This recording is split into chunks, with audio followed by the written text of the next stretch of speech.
समरकंद की नीली गलियों में एक हकीम, उसकी बेटी और एक यतीम लड़का ऐसी आजमाइश में फंस जाते हैं जो पूरे शहर की किस्मत बदल देती है। ये कहानी है रहमत, सच और हिकमत की, एक लड़की की जिसने एक शहर बचा लिया। चलो शुरू करते हैं। समरिया उस जमाने की बात है जब समरकंद की गलियों में नीली टाइलों वाली मस्जिदें धूप में चमकती थी। शहर के पुराने बाजार में एक छोटी सी दवाखाना था, दारुश्शिफाए नुमान। दुकानदार थे हकीम नुमान, खामोश तबीयत, सूफियाना दिल और इल्म के दीवाने। उनके साथ उनकी 12 साल की बेटी मरियम थी, जो चाक चौबंद, तेज नज़र और बेहद रहमदिल थी। मरियम सुबह कुरान पढ़ती, फिर अब्बा की दुकान में शीशियां पोंछती, जड़ी बूटियां तौलती और हर आने वाले गरीब को मुस्कुराकर सलाम करती। नुमान कहते, बेटी, अल्लाह ने इलाज का असल जरिया बनाया है, हम तो बस सबब बनते हैं। और जवाब में मरियम की चमकती आंखें कहती, जी अब्बा, उस साल बारिश ने शहर का रास्ता भूल लिया था।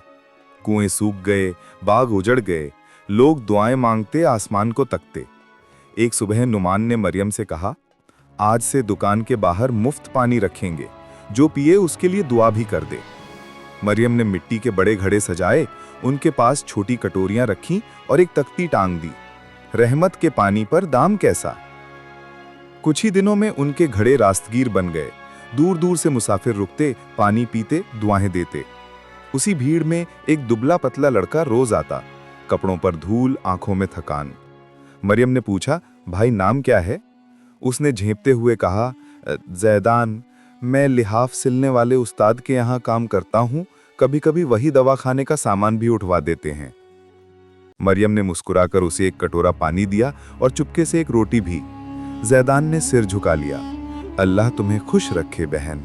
इसी सूखे के दिनों में शहर के एक अमीर सैयद मिर्जा सलीम की इकलौती बेटी नाजिया बीमार पड़ गई। उल्टी, बुखार और अजीब सी बेहोशी। बड़े बड़े हकीमों ने हाथ उठा दिए। आखिरकार किसी ने नुमान का नाम लिया। मिर्जा सलीम का काफिला दारुल शिफा नुमान पर आकर रुका। नौकर, खच्चर और तिलिस्मी झाड़ फूंक करने वाले भी। नुमान ने जांच की, पानी सूंघा, आंखों की हरकत देखी और बोतल की तलछट को उंगली से रगड़ा।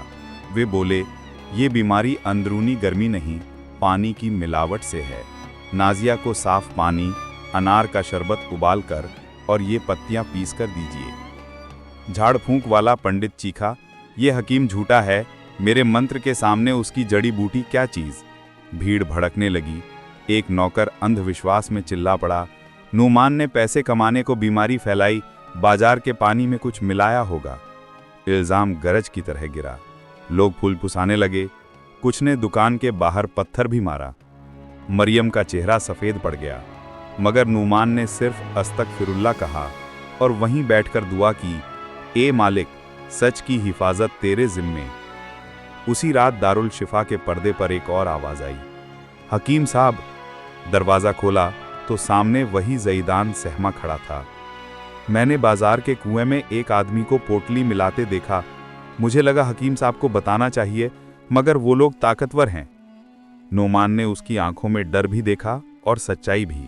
उन्होंने धीरे से कहा, बेटा, सच का बोझ उठाना मुश्किल है, पर मालिक गवाह है। उन्होंने जैदान से जगह, वक्त और आदमी की शक्ल लिखवाई।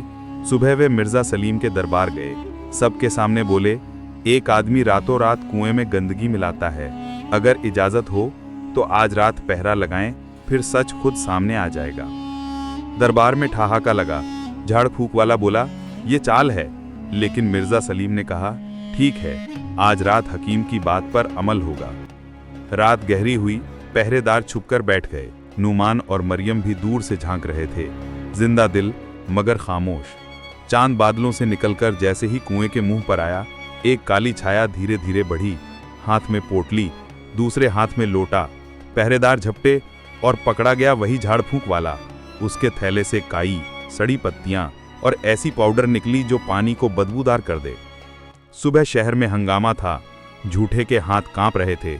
उसने मान लिया, मैं पानी खराब कराता, फिर रोग बढ़ता और लोग मेरे पास आते, मैं कमाई करता। मिर्जा सलीम के आंसू निकल आए। हकीम, हमने तुम्हें बदनाम किया।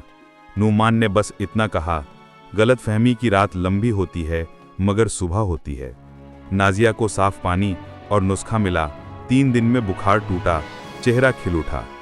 लोगों ने दारुल शिफा के टूटे शीशे बदल दिए, बाजार वालों ने घड़े भर दिए और जो पत्थर फेंकते थे वही अब दुआएं देने लगे। मगर नुमान के चेहरे पर कोई फतह का दंभ नहीं था।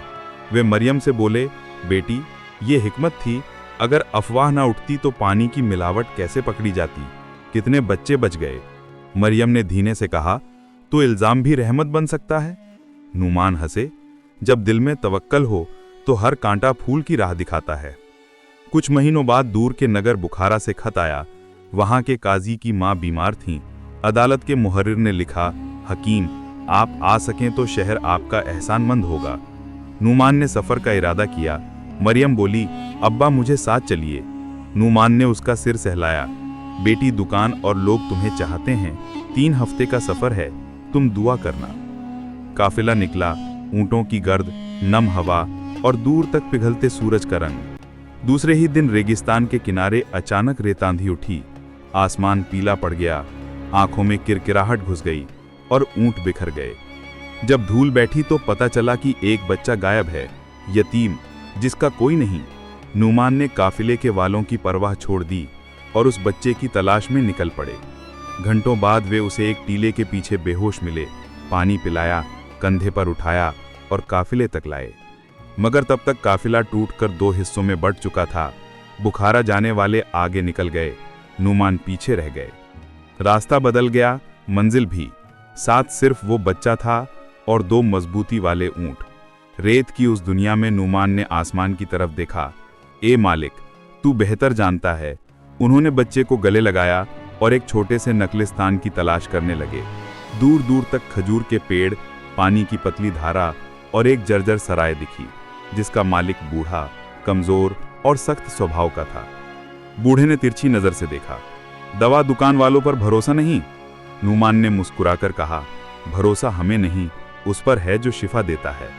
बच्चे को ठहराया, बूढ़े की खांसी देखी और तारीक रात में तुलसी, अजवायन और नमक लेमन का काढ़ा उबाला। 2 दिन में बूढ़े की खांसी थमी। सराय में मुसाफिर लौटने लगे। बूढ़े ने कहा, तुम्हारी वजह से मेरा घर फिर घर लगा। जितने दिन चाहो रहो और इस बच्चे को बेटा समझो। एक शाम सराय में शोर उठा, एक अमीर ताजिर का बटुआ और तावीज खो गया था। शक की उंगलियां यतीम बच्चे पर उठीं, उसकी आंखों में आंसू, होंठ कांपते।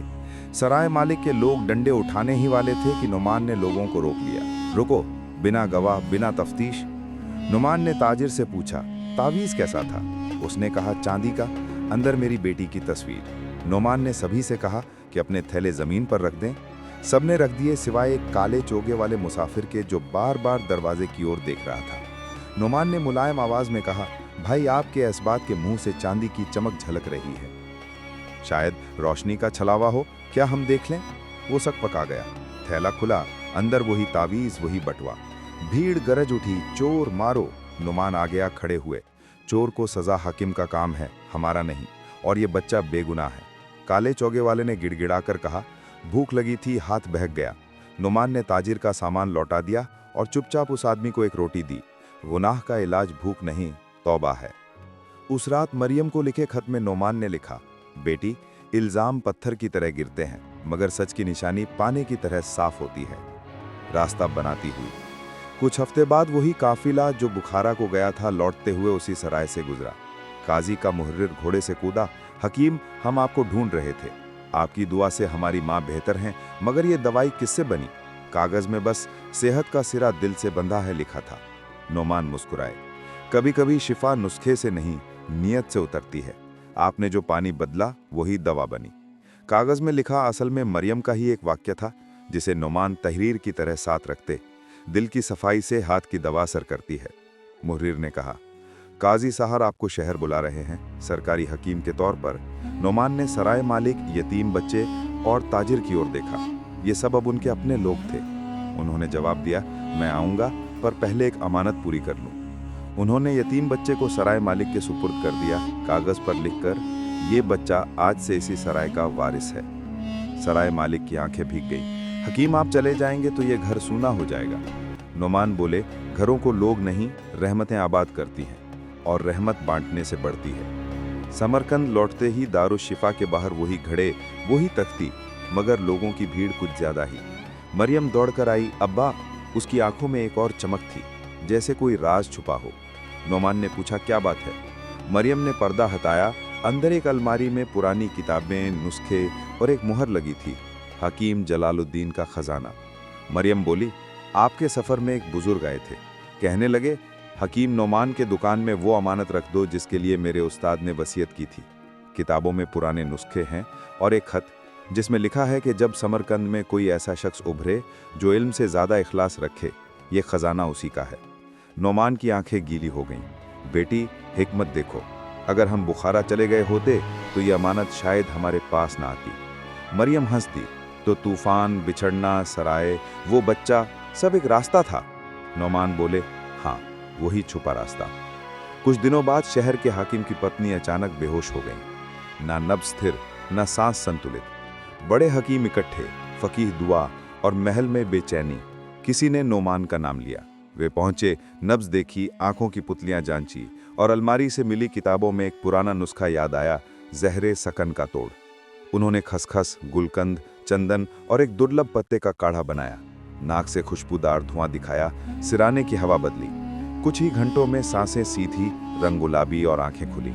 हाकिम की दुनिया बिखरने से बच गई। हाकिम ने हाथ जोड़ दिए। हकीम, शहर का सरकारी दारुशिफा आपको दे रहा हूँ और आपकी बेटी मरियम के नाम आशियाना इस्तकबाल, जहाँ हर यतीम बच्चा पढ़ेगा, लिखेगा और सीखेगा। नोमान ने कहा, मुल्क का काम मुल्क की संपत्ति है। जो देंगे वो शहर के गरीबों पर खर्च होगा और आशियाना में पहले दाखिल वही बच्चा होगा जो सराय में मिला था।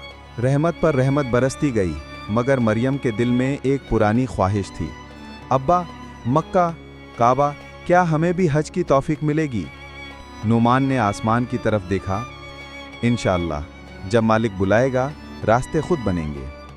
इत्तेफाक से उसी हफ्ते मिर्ज़ा सलीम ने काफिला निकाला।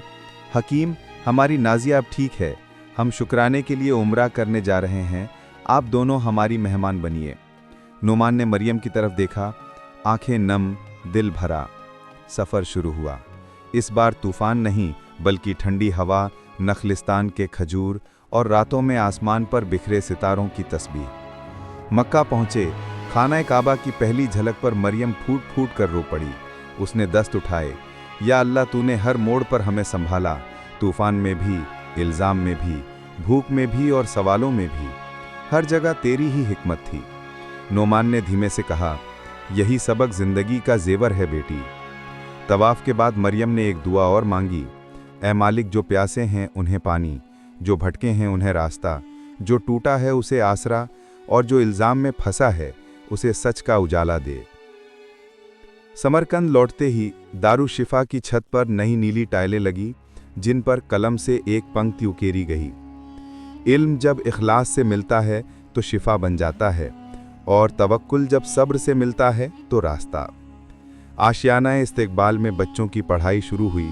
जैदान वहाँ किताबें बांटता, सराय मालिक हर शुक्रवार खाने का इंतज़ाम करता, ताजिर अपनी बेटी के साथ आकर बच्चों को पढ़ना सिखाता और काला चोगा पहनने वाला वही मुसाफिर अब सफाई का काम करता, हमेशा चुपचाप, आंखों में तौबा की चमक के साथ। एक दिन मरियम ने नोमान से पूछा, अब्बा, अगर उस रोज़ अफवाह न उठती तो क्या हम इतना सब देख पाते?